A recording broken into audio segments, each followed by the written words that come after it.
The May coup d'état was a coup d'état carried out in Poland by Marshal Józef Piłsudski between 12 and 14 May 1926.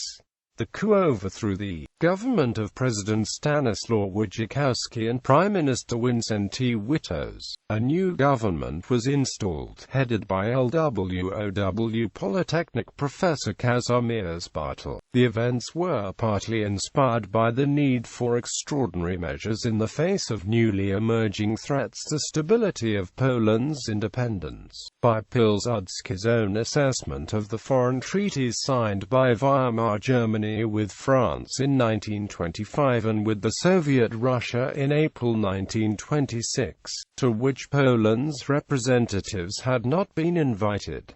Initially Piłsudski was offered the presidency, but he declined in favor of Ignacy Mościcki. Piłsudski, however, remained the most influential politician in Poland, and became the power behind the throne until his death in 1935.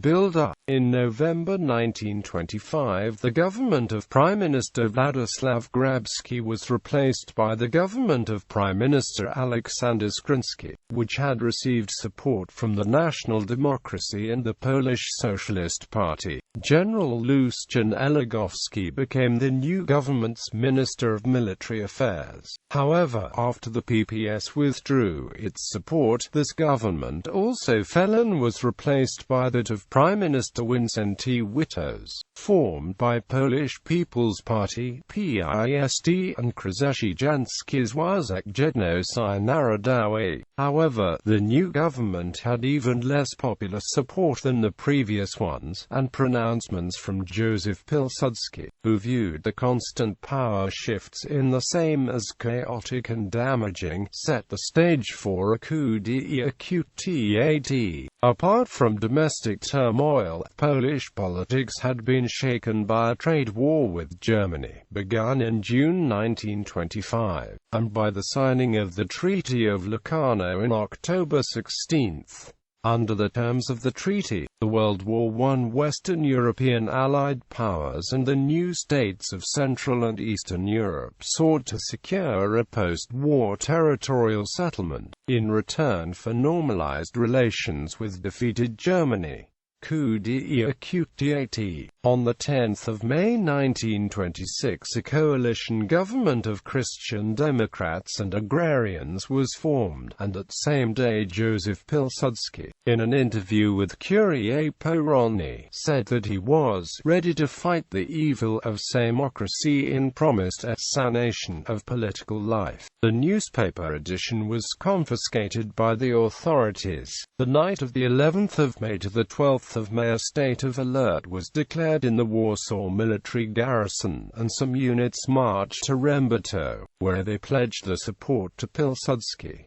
On the 12th of May they marched on Warsaw and captured bridges over the Wisła River. Meanwhile, Wincenty Witos' government declared a state of emergency. At about 1700 hours, Marshal Piłsudski met President Stanisław Wojciechowski on the Poniatowski Bridge. Piłsudski demanded the resignation of Witos' cabinet, while the president demanded Piłsudski's capitulation. With no result in this round of negotiations, fighting erupted about 1900 hours. Next day a new round of negotiations was begun, mediated by Archbishop Aleksander Kakowski and Marshal of the same Maciej Rataj. These negotiations, however, brought no change to the stalemate. On the 14th of May the Polish Socialist Party declared its support for the rebels and called for a general strike, supported by the Railwaymen's Union. The strike by socialist railwaymen paralyzed communications and prevented pro-government military reinforcements from reaching Warsaw. Eventually, to prevent the Warsaw fighting from turning into a country-wide civil war, Wojciechowski and Witos resigned their offices. During these events, 215 soldiers and 164 civilians were killed, and some 900 people were wounded. A new government was formed under Prime Minister Kazimierz Bartel, with Piłsudski as Minister of Military Affairs.